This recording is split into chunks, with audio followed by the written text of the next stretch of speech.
And we are live. So, welcome everyone to our LinkedIn networking podcast today. We have been quite excited actually to do this podcast for a while for many reasons. The most important reason is that networking in 2026 is, if you're looking for a job, it's critical. And it's not just critical, but it's almost to the point where you can't succeed without it, right? So when we say critical, we really mean critical. And today, Daria and I will be exploring this topic in a lot of detail. Daria is one of our,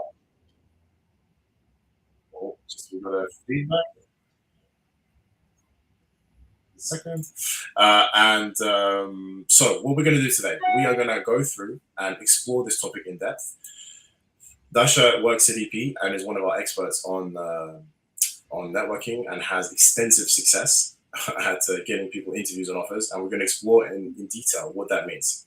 Daria, would you like to just introduce yourself a little bit and tell people where you are as well now, because you've changed your life recently? Yeah, true. Okay, hi everyone. I'm excited to be here. Thank you, Andrea, for presenting the introduction.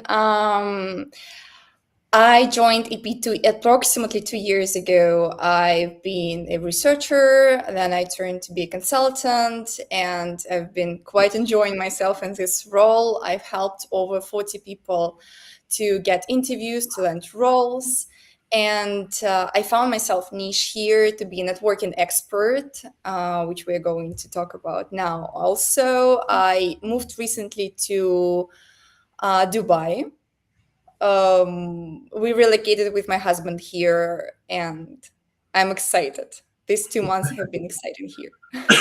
It's an interesting actually point to start on, because every region has their own approach to networking, and actually the Middle East is probably one of the places where it needs a very specific approach. But let's talk about that later. Let's first start on the basics. So most people, when they think about networking, they think of going to LinkedIn, looking at people they already know, and saying, "Hey, John, I haven't spoken for a year or two, but I really want to work in the company you now work at. Can you give me a referral?" And maybe 5 years ago that had some success, right? But it's kind of, we live in a different world now. So do you want to, maybe you could start off, Dash, just explain what is our general approach to networking, and also why do we have this approach? And it's not like what I just said. It's different, right? Yeah, absolutely. We approach LinkedIn networking as a structured process. The key difference is that we don't just help people send messages.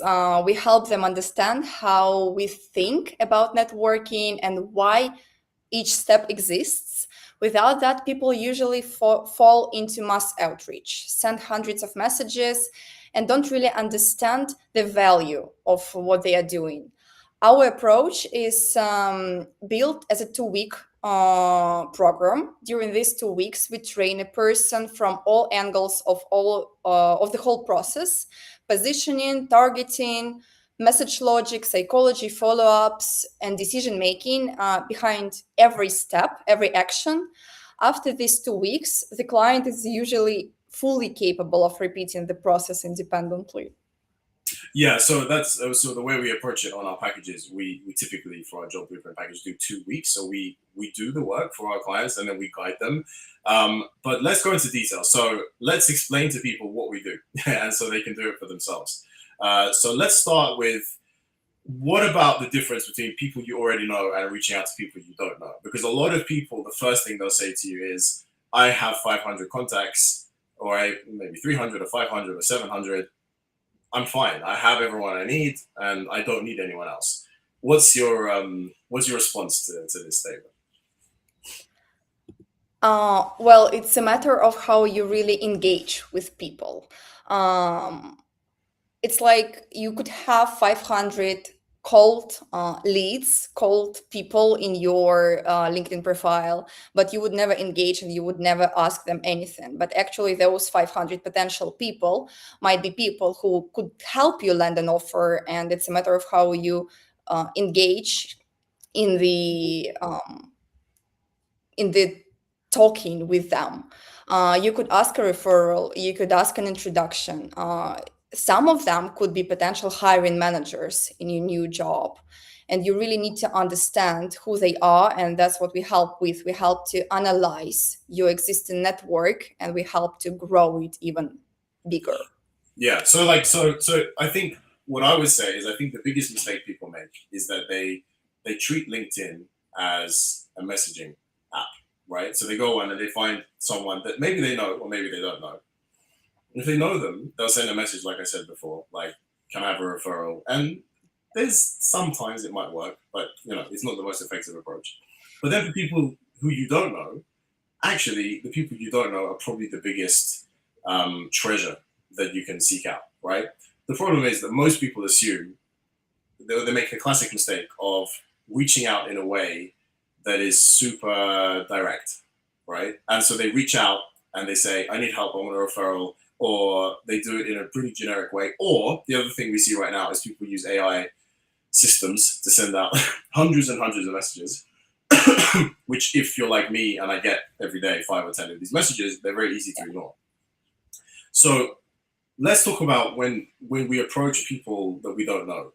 What is the what is the reason that you can't just send, "Hello, I'd like a referral"? Why do we not do that? Why do we not recommend those kind of like very direct messages? Yeah. Well, first we connect, we ask, no request, no ask, no request, no pressure. Only after we ask for something, and even then, it's usually not a referral request, but it's an advice or guidance. We almost never ask for referrals directly, unless, for example, a client explicitly requests it or we are under very strict timelines. Advice-based conversations feel very human. They don't feel transactional. And that's what we are aiming here for. We are aiming for building long-term connections for our Yeah. clients.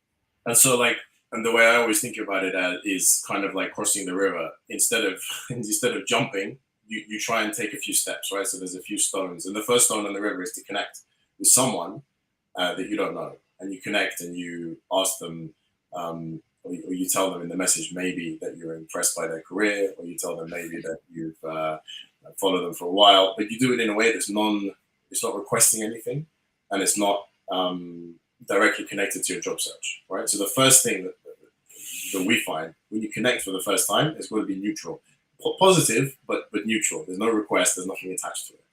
And then second of all, when you go deeper and deeper into your job search, you can come back to these people later on. So you can later on make use of the fact that you connected and explore whether they can give you some guidance or advice. And I think the advice focused conversation, they're definitely the strongest. Most people struggle in life with seeking out advice, and most people don't ask for advice. And so, like, if you get a message from someone saying, "Can I get your advice on something?" It is human, but it's also quite rare. And I think it also puts you in a position of mentorship, right? So people like to be in that role naturally. And so asking for advice is kind of your second or maybe third step, depending on how the conversation goes. And then when you have a conversation with someone, then you can start to lean towards, do you think it's worth exploring roles at the company you work at, right? But you've already established 2 or 3 levels of relationship before that. Now, one other thing that's quite important is we also target people not just randomly. So, do you want to talk, Dash, a little bit? When you go into LinkedIn, and you're a master at this, so you can be as specific as possible. What are you looking for when you go on LinkedIn for our clients, or for any other reason? And why are you targeting certain people? What are the criteria you're judging against? Yeah. It's a very difficult question for me because every case is so specific, so unique.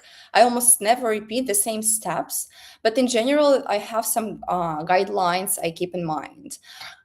Firstly, I think of what could they have in common potentially, whether it's language, it's a company, obviously a company, it's maybe a role, department, maybe they have some acquaintances already, common connections. Maybe it's alumni from university, or they shared an ex company where they worked before. Then I also try to assess the person's profile in a way that whether a person is active in general or not, because inactive people rarely reply. They Yeah. might, but I would not count it as the first choice of mine. Um, when the person posts something or comments something, it's easier for me or for our clients to establish connections. I could write, as you mentioned, I could write, I liked your post, or like, I like the topic or the conference you participated in, something, at least something to be attached to. Because if it's just cold outreach, it's working, it's still working, but it's better to be at least a little warmer. Yeah. Well, I think the point is that when you connect with people that you don't know, um, if you want it to mean something, you have to think about every step of the journey. And if the first message is cold, the chance of progressing is worse, right? Yeah. And so the things that I always keep in mind is country, culture, language, education, and ambition. Anything that you align with someone else is a reason to connect, right? So if you say, really admire your career growth, to date at LinkedIn or Google or wherever. Um, would love to connect. That's a much stronger message than just like, hello, I would like to connect, because there's a Yeah. reason behind the connection. And then you can start to progress a little bit more. One thing that we know works very well is language.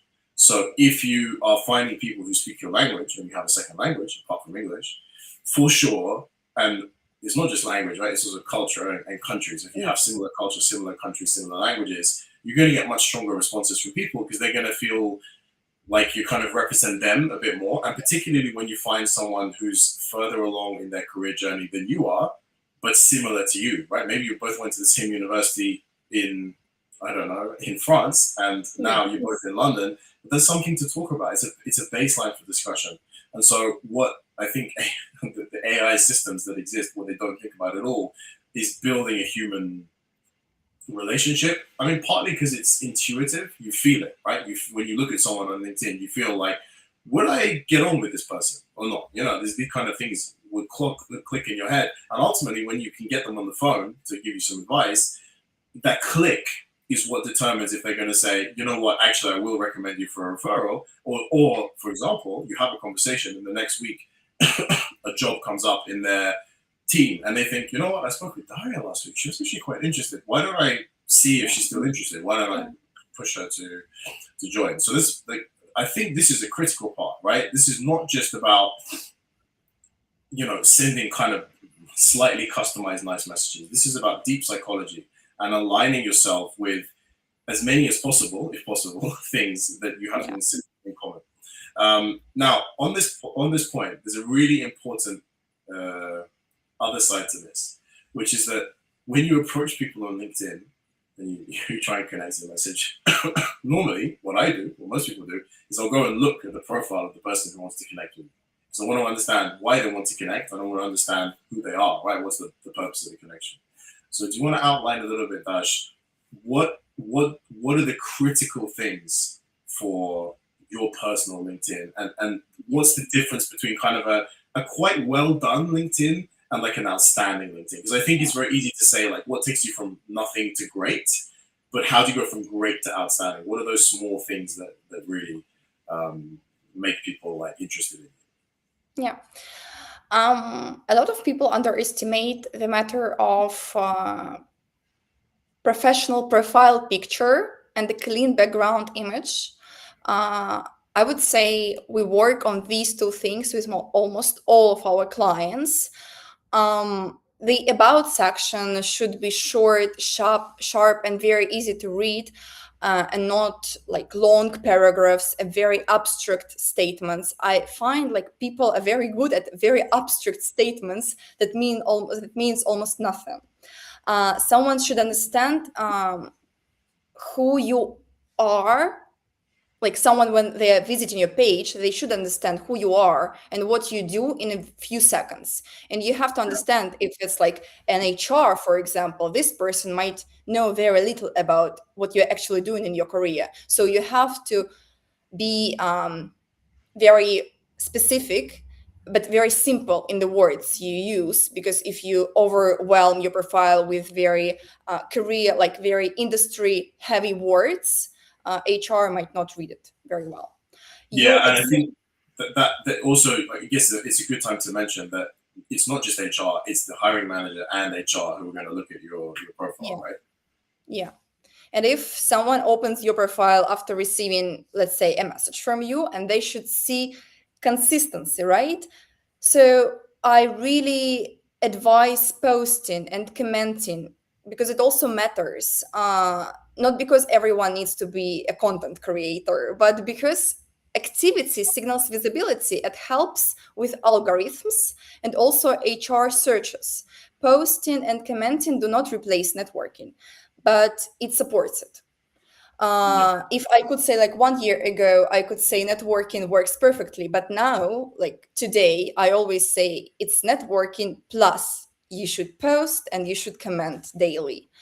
yeah, um, Cold outreach often, as I mentioned, often works worse than warm outreach. And by engaging with, it's like another question people always ask me, how do I turn a cold person into a warm person? Well, engage with someone's posts yeah.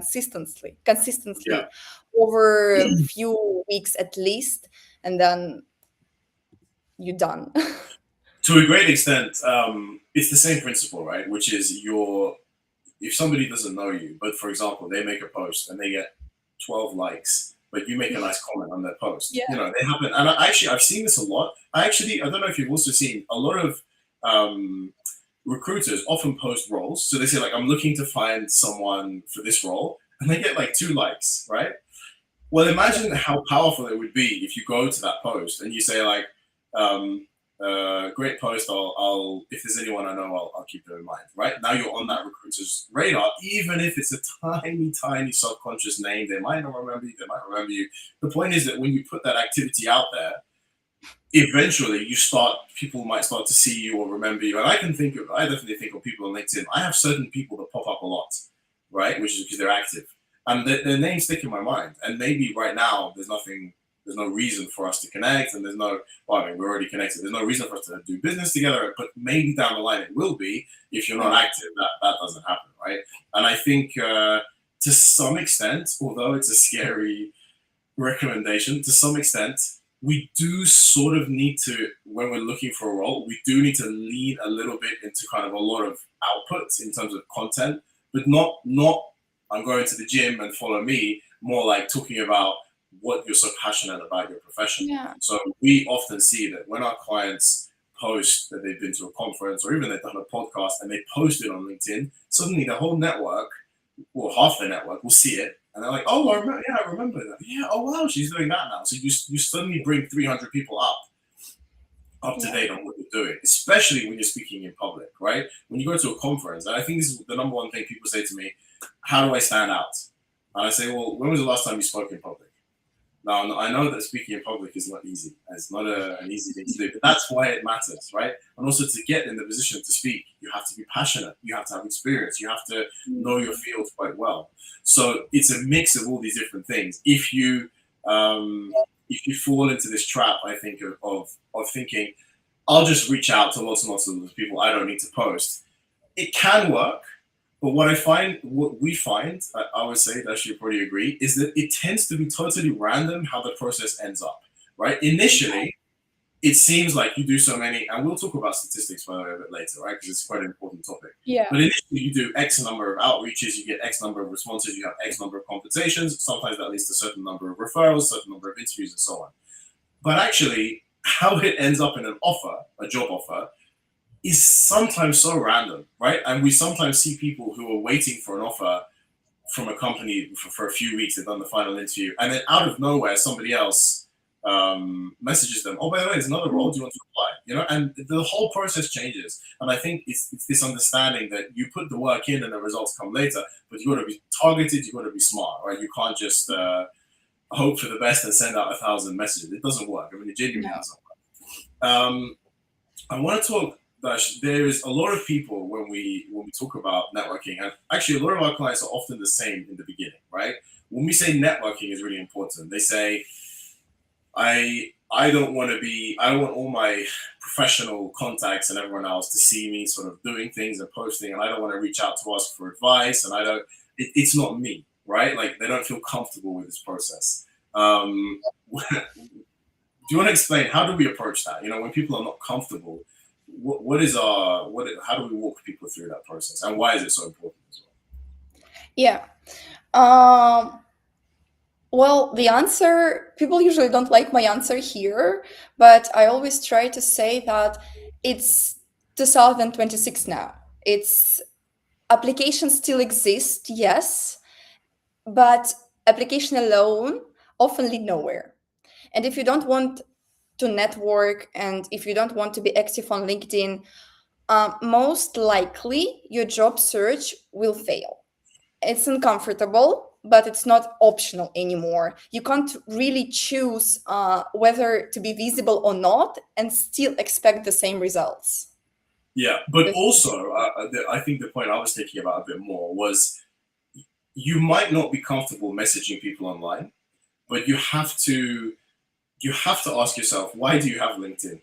Right? Why do yeah, you have this platform? And you have the platform to get a job, right? That's the whole reason the platform exists. yeah, And so, like, I think there is this. Sometimes people worry. They think like, I have all my contacts. All my, if I start reaching out to people, they might think I'm desperate. They might think I'm not. First of all, not if you do it in the right way. If you're doing it yeah, intelligently, if you're connecting with people in a smart way, it's always from the perspective of I'm always just exploring my options in life. I'm seeing what might be open to me. I'm seeing what maybe will pop up in the future. And I also like to maintain relationships with different people, right? yeah, Um, this is the right position to come from. When you come from it from that position, you realize that LinkedIn can work for you instead of just being this social network that does nothing for you and actually just takes your time. Because you go on LinkedIn, you read the post, and nothing happens, right? You don't get much out of the posting. It's not even really like your Instagram, which is your friends, right? It's kind of just your professional acquaintances. So let's get LinkedIn working for you. And the other thing, excuse me, the other thing to add to that is that sometimes people worry that they're going to send a message and that somehow there is like this, like warning system that someone's going to yeah, go on and say, Dasha, she's looking for a job. yeah, Everyone, she's looking for a job. You know, these messages are in private and they're done with a bit of sophistication around the psychological steps that you follow. And the result is that people respond quite well, right? And we're going to talk mm, about statistics in a minute, but people do respond and almost never have negative responses. You know what you will get is you'll get no responses, right? Some yeah, people will just ignore you. And that's absolutely, we have a, 20, 30% response rate in our mind. We know for every 100 people, only 20 or 30 will respond. This is proven over like hundreds of our clients, it's the same yeah, response, right? So people are consistent and you can trust that you'll get a certain response rate if you do it in the right way. Um, now, one other thing that people often struggle with is they say, for example, I'm a data analyst, but I'm also a business analyst. I do both, right? So what people often tell us is I try to show my profile that I can do both. What's your opinion? Should the profile be focused on one thing, or is it okay to have it focused on two different things? uh, if you're unsure about your job title and you're thinking how to tailor your LinkedIn profile, you still need to pick up the direction. You can absolutely change it later, but you have to test a hypothesis properly. And if you're applying for slightly different roles, for example, sales and business development, right? For example, you have to check the amount of roles on the market. And if 70% of the roles you find are sales and 30% is business development, then your profile should be positioned primarily as sales. There is also a technical reason for this for me. LinkedIn is still a social platform with algorithms, and LinkedIn analyzes your entire profile headline, experience, activity, keywords. If you confuse it by positioning yourself as several different roles, your profile simply won't appear in the right searches, in the targeted searches. So for me, the rule is simple. Uh, Pick one role, optimize for it, test it, and if it doesn't work, switch, but don't stay somewhere in the middle. Yeah. Yeah, I think one approach is the only way to do it. And the reason is that when you apply, let's say like a lot of people will be stuck thinking I've done two different things. But the problem is if a recruiter comes to your page and they can't understand who you are, Yeah. it's like what, 3 seconds and they're gone, right? You just get a few seconds of their time and energy. So another thing, another question, Dash, which a lot of people ask us is, what if I don't have a job right now? What do I what do I say? How do I present myself without sort of sounding like desperate? What's your advice in that sense? Yeah. I would never say you're doing nothing, whether you are at an event or speaking with someone online, or, for example, in a call with someone who could potentially refer you in the future. You should never position yourself as inactive. Instead, I would say I am doing some private consulting, or I have a few projects I'm wrapping up, and then I am looking for going back to industry. I think the key is to sound intentional, but not desperate. Saying Yeah, things like, I'm just searching for a job, or I'm kind of in between of things right now, for me is an instant fail, especially for big companies. yeah, I think that's true, and I think it's the same. Like I often tell people that LinkedIn networking, if you want to understand it better, in like 5 seconds, really understand it. It's like dating, right? You have to be attractive to your potential targets, which are the companies who are looking to hire.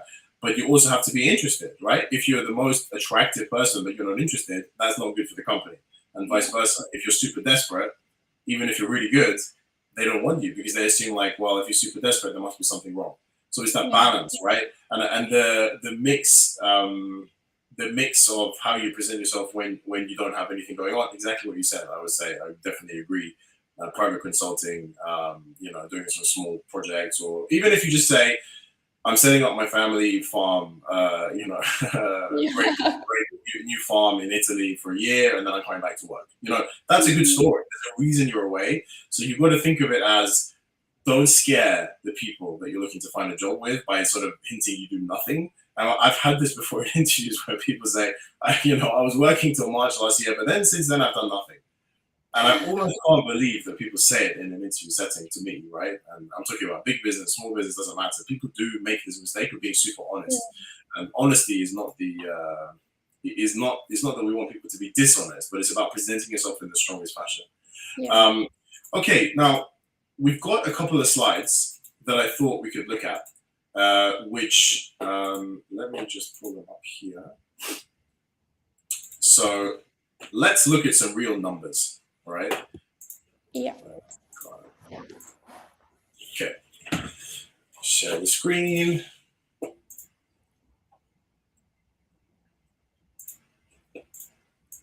Okay. This is a pretty cool chart which we made, right? We made this 5 6 months ago for the first time, Yeah. but to get an understanding of what what are the numbers we're talking about, right? Because people are often, the number one question I talk to every year, hundreds of people, if not thousands, I don't know, but definitely hundreds. Everyone says to me, "What are my chances? I'm in Yeah. China and I want to come to the UK. What are my chances?" And I say to them, if you're active and proactive, the chance is 100%. And if you do nothing, the chance is zero, right? So, do you want to just explain what are we looking at here? What are these numbers and what do they mean, Dash? Yeah, it's a client, Maggie. She wanted to move from China to UK, and I'm telling it because I want to show how many different clients we have from absolutely different countries. She was quite junior, so it's a very junior position, and she got a job offer in 2.5 months only. And within this 2.5 months, I think there was just 1 month waiting for this offer, but it was like decided by the company prior to that. We made lots of applications and lots of LinkedIn outreach. Here on the slide, we see that out of 88 applications, only two converted to interviews. But on the contrary, with LinkedIn outreach, out of 134, we got 53 real high value conversations, which included referrals, guidance from a lot of people. And to be very honest, this one job offer she got, it came both from application from LinkedIn outreach, because we reached to this hiring manager and she confirmed she got an application and she's happy to move forward. So the kind of LinkedIn outreach worked here as well. Yeah, and so, but I think when I look at this, the key things I look at. This was roughly over a period of 2 months, maybe 3 months, right? Depends on how you count it. Because for 4 weeks, I remember we were waiting for the company to send the offer. Over that time, if you mix the LinkedIn outreach and the applications together, it's about 250, right? 250. And I always say to people, you're looking at, to get an offer these days, you're looking at between 200 and 300 applications slash outreach. And Yeah. honestly, I would say probably I lean a bit more towards LinkedIn outreach and applications, which is what we did for this client. And the reason for that is that when you connect with someone, when you have a conversation going, when you then get referred to a role, your chance of getting an interview is not just like 10 times higher, it's like 100 times higher, right? Because these days, recruiters are overwhelmed. They do not have time for applications. And so applications are just getting ignored and they're just going to the people that are getting recommended to them because they're recommended, they're coming strong, they're warm, they can trust that the person has a good, assessment of the person before they recommend them. And so they'll go with those people. And this is the reality of 2026. It's a tough job market, right? At the same time, AI has destroyed applications, right? So applications it's not that they have no value, but they have a decreasing value. And I wonder, actually, my genuine curiosity is what will happen with applications, because now that they can be done in 10 seconds with ChatGPT, I wonder if companies will start saying, you know what, let's do something else, which is probably what's going to be the case, right? It doesn't mean you do none of them because you still need to apply to the jobs. But really, if you get a referral, that is your most likely path to success, right? Is getting a referral. Let's look at another client. Walk us through this one. Yeah, we worked with this client 8 weeks. Originally, she was from Russia, but she was already in UK, so it's kind of a different case. And was also a director, quite senior position. In 8 weeks, we done I don't know how many LinkedIn outreach, and we count here only LinkedIn outreach because that's what she requested. And the very interesting point here, unfortunately, it's a little. Could you maybe zoom a little bit? Is it possible? I think Let me maybe. Yeah, try. Sorry, it's so much. Okay. that's too much. Hold on, I'll get it. Okay. I'm like the old man who Yeah. can't Yeah. do it. There you go. The interesting point here is interviews. From week one, from outreach, we already started to get interviews. Firstly, it was one, but also by week 7 and 8, we started to get 4 and 5 interviews per 1 week, which is very Mhm. interesting because, from my point of view, we grew our network. She grew her network. She talked with so many people. Some people redirected her to other people. She built so many high value conversations around, and people started to get to know her. And for me, that was the key to getting more and more interviews. And after week 8, she got an offer, and we congratulated her. Yeah, very good offer actually. I also just want to point out that if you look at the weeks, they're a bit random. Like if you look at the numbers, like each week is different, right? And I think that reflects that the process is not. It's yes, you need statistics, like you need to do a lot of activity, but the most important thing is to understand this process evolves. We start to get, Yeah. especially when people work with us, even if people work by themselves, you get a sense of what works and what doesn't work for that particular person. It can take a few days to get the first kind of good feeling, then you build it more. Especially when you have a long time with us, we're able to increase the strength. But that doesn't mean that everything always follows the same statistics. So if you look at statistics reply, the first week was 30%, but the second week was 15%, right? So Exactly. you might assume or you might worry, well, less people replied, maybe I'm doing it wrong. But the point is to just keep going and keep trying maybe a little bit different approaches. The next week again was nearly 30%. Then the next week was down again, then again up again. So it's a random process, right? And also, you, in one sense, there's an infinite number of people to connect with. On another sense, with any particular industry, any particular level of seniority, you will find at some moments that you feel like, I don't know who else I can connect with, right? I have 100 companies I want to target. I've connected with 2 or 3 people from each company in the teams I want to work in. There's kind of nowhere for me to go. Now, that's not true, but it can feel like that sometimes, right? You can definitely feel like, I don't know, I feel like I've connected with thousands of people and I don't get my results. I think the most important thing is if you look at the statistics that we have for real cases with real people, look how many interviews she had. 5, 9, 11, 14, 14, 17, 18, 19, 20-ish interviews, right? So like we're talking about 20 interviews with one offer. Or maybe a bit more because she's still in the process of finishing some of them right now, the interviews. So Sure. it's a tough job market, right? This is the world we live in 2026. It's a tough market. Let me just have a look. It's just I wanted to show here how we That's track. just some of the detail from Yeah. that we go into. So this is how we approach networking from our sides. So we look at companies, and then we do particular connections to people within the company, and then we see if we do any follow-up connections, the contacts, what's the response, do we get an interview, and so that's how we track it, right? And everyone who does this for themselves, they need to create their own spreadsheet and track it for themselves. One more example for us, who only worked with us for a few weeks, right? So Yeah. what did we do in those 3 This weeks? is also very like I collected here 3 totally different examples to show. There was the case, she only had 3 weeks because her visa expired, but we still got this case in and we wanted to help her as much as possible, at least to teach her how to do.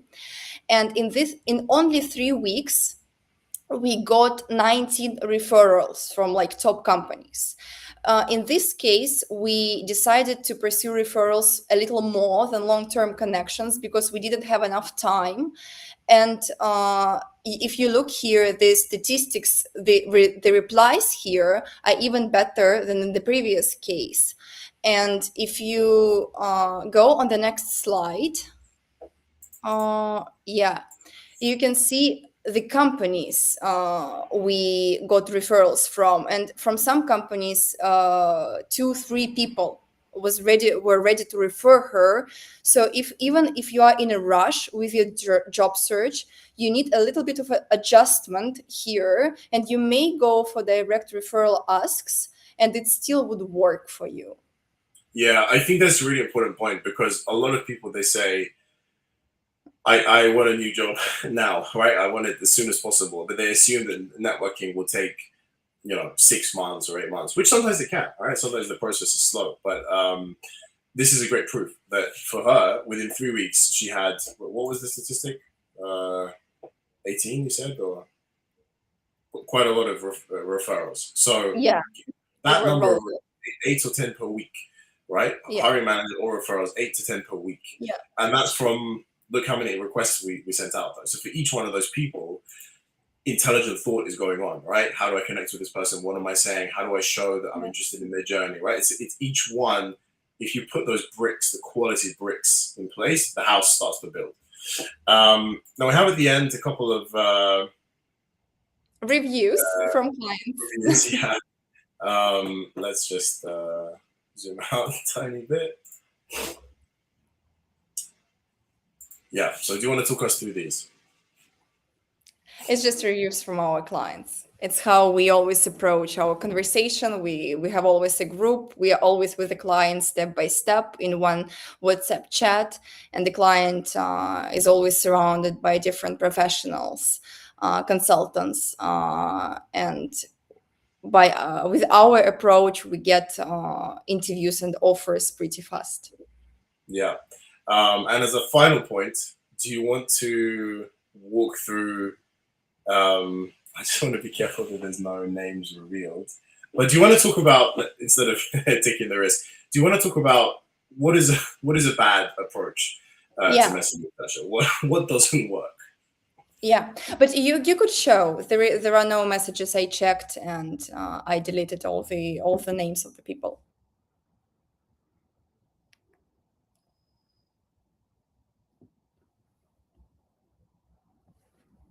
Okay. There are some messages our clients, or for example, texted to people before working with us, and also some of the messages I hear that I got personally to my LinkedIn profile. And I always like to observe this kind of messages because it's interesting for me how very like smart, intelligent people, sometimes directors and very in a very good positions in their industry, do not understand the networking rules, the messaging rules.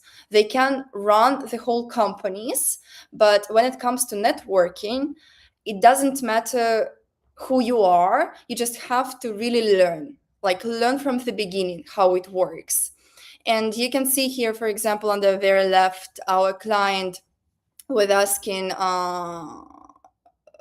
like a lot of questions in this message, like a referral, I think advice and something else. The key point is not to ask many questions in one message. We call it call to action, and there should be only one call to action per one message. And if you write in the first message, it should be shorter, much shorter. And also, I would advise to ask, for example, would you be able to jump on like 10, 15-minute call? At least it's one question per person and he can handle or she can handle it. But if you're asking a lot of questions one by one, by the end of your message, the person would forget all the prior messages you texted. Yeah. Also, always try to make it how do I say it? To make it relevant, right? Because, for example, I'm not a recruiter, but people sometimes ask me to help them with like HR things, right? So always uh, study the person's profile. Not only name or company, but also what he does or she does, in order to write the right message for the person, the relevant message for the person. And Yeah, also, I think there yes. should be clear call to action. Like in the last message, you could see the message is fine, but there is no call to action. Like there is, I'm reaching out to see if you can help me, but what the question from me? What should Yeah, I exactly do? yeah, yeah. That's a mistake a lot of people make, that they think, they assume that because they don't want to come across as pushy, they shouldn't ask any questions, right? They just keep it gentle. And that is the approach we take in the first step, right? The first step is about a very gentle connection. But if you are going to ask something, you need to ask as well, right? If you are going to ask for 5 minute advice, you've got to ask for it. You can't just say, it would be cool to know if one day you might be able to give me advice, and get lost in this, like, at the end of the day, I just want to know, what do you want from me? You want 5 minutes of my time? I might give it to you if you present yourself in the right way. Absolutely.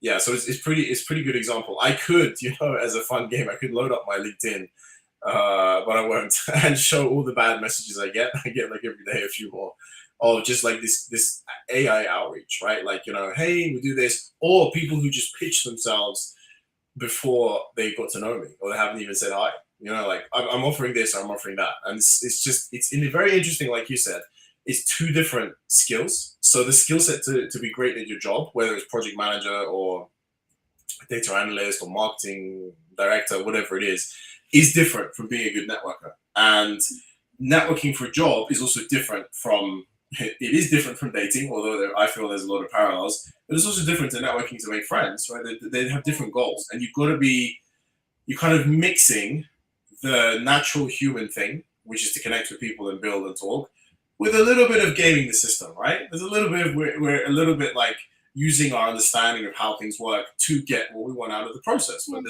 you're not doing it with your friends, to manipulate your friends. You're doing it because you want to get interviews and offers. And that's the most important thing people need to remember. Most people, before they come to work with us, they really panic and worry about how they'll be seen, how they'll be judged, what if I reach out? And you have to remember, it's all about getting an interview and getting an offer, if that's what you want. If you're happy in your job, you never want to leave, then you don't have to do any of this, right? You can stay forever in the job you're in. But if you want results, this is the only way to do it. Yeah. So maybe we're already over time, but I just thought that would you mind give a summary? You know, if somebody is watching and they've never done networking, right? Yeah. What would you advise people in the next 7 days? What are the key things they need to do Yeah. to set things up and activity? What would you say? First week, what should they be doing? Yeah, they should research the jobs on the market so they could position themselves right for the jobs for the market. They could adjust their LinkedIn profile for the correct keywords and in general photo, background, and stuff like that. And then they should list at least 10 companies they're willing to go for. And in these 10 companies, they should find 10 people to connect with and start connecting and start writing to them. But writing in an intelligent, connected Yeah. way, not just hello, I want to connect, but kind of like I've been inspired by your journey, or I saw you went to this university, so did I. Yeah, I thought we connected. Something to build the bridge, right?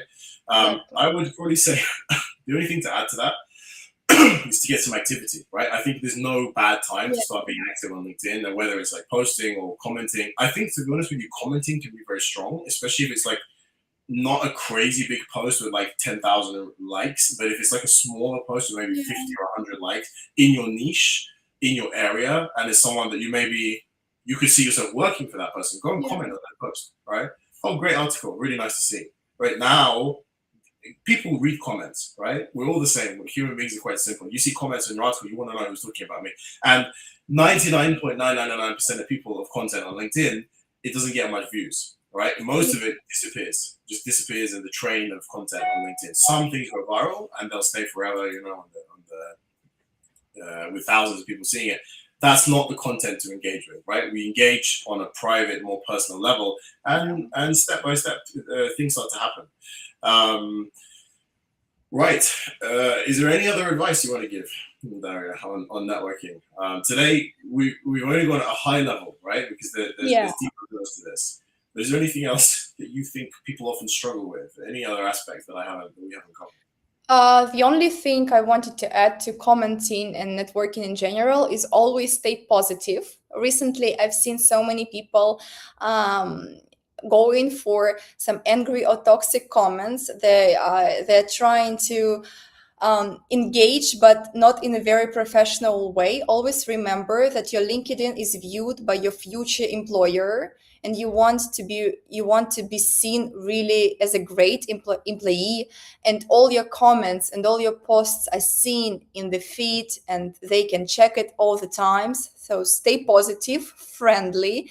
It's a social platform, but it's also a very professional platform. Absolutely. Okay, so what we'll do, we'll leave it there. It's already quite a long podcast. What I'd love to do, as the next thing, I think would be very cool to go really into detail and show literally the approach, like walk live, take people live, how you go onto LinkedIn, how you analyze. I think that would be a cool follow-up session to do at some point. People could learn even more. But today was just about the basics, right? Like how to approach it in 2026, how to not get sucked into this seduction of AI. Oh, AI can do everything for me. I guarantee you, no one is using AI with any results. It doesn't work. It's mass outreach and nobody's responding. And it's the other thing. I just want to finish on one very important point. I've hired many, many, many times over the years. I've been in many interviews. I've been in whatever. The number of times somebody has tried to connect with me first, or in general has approached the process to come and connect with me on LinkedIn, is like 1% or maybe 2%. It's very, very low. So if you're wondering if this works and why this works, the reason it works is because nobody does it. It's hard work in the sense that you have to think intelligently. How am I connecting? How am I building the bridge? But because no one else is willing to put the effort in, it pays off. And the result, 30% of people you're connecting with are giving you calls or referrals. I mean, it's incredible statistics, right? And all you need to do is get the approach right. So I really encourage everyone who's watching not to get seduced by AI and to think that that's your solution to this thing, but also not to give you some inspiration that this does really work. And we're going to have a lot more content in general. If you're interested to work with us, go on our website, ep-advisory.com. Have a look at our new website, by the way. And I just thought I'd add now, we're very, very close to launching our new platform, community platform, which will be, and it will be free. So there will be a free section. A lot of it will be free, and it's designed to give you all the tools you need to figure out everything we talked about today and more, and give you that first step in getting your career going in the direction you want. So details of that are coming soon. Lots more for us to talk about in the future, Daria, and other topics as well. But for today, thank you so much, and look forward to doing it again. Thank you to you.